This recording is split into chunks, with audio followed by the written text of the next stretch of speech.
So you put out an employment survey, John Stankey, CEO of At&T, asking employees how happy they were with their pay, their benefits, their work environment, any extra money that they could make, whether they're in marketing, sales, whatever it happened to be. And you were so unhappy with the results that you in turn decided to write a letter to management that they published to the press. And in the letter you tell them that employees shouldn't expect loyalty, that they should just expect whatever pay that they get and that they should just sit there and be quiet. Well, then don't ask us how we want the work environment to be. Don't send out anonymous employment surveys asking us what we want at work in order to stay at your company long term. When chiefs of companies become so disconnected from the employees that they don't understand that if you treat people like this, that the guy down the street that's paying $5,000 or $10,000 more, that you will walk out and go over there because people don't want to be treated like this at work either.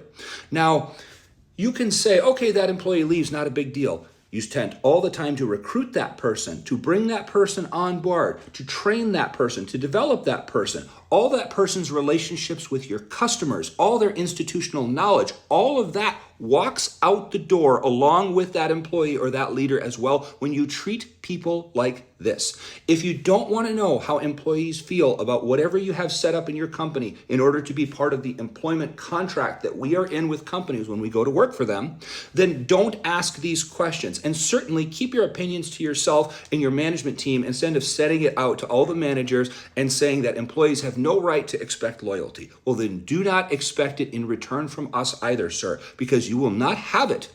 And this might work on the front end in order to do layoffs, in order to squeeze stuff down in processes, in order to load people up with 2, 3, 4 people's worth of work on one person for a temporary amount of time, for a temporary stop bump. But this type of thing ruins your company's image in the public, and people don't want to work for you anymore. And believe me, there are so many ways now where we have Glassdoor, where you have Fishbowl, where you have Google reviews, Yelp reviews, you have all kinds of online forums where people can go and find out what it's like to work at an employer. And if this is what you're putting out into the internet, that this is how you're going to treat people, do not expect talented people that want a good long-term career to want to come and work for your company. Now you spend more money on turnover. Now you spend more money on recruitment, and you're going to spend a lot more money in the future on retention. Do not treat people like this if you want to have a successful business.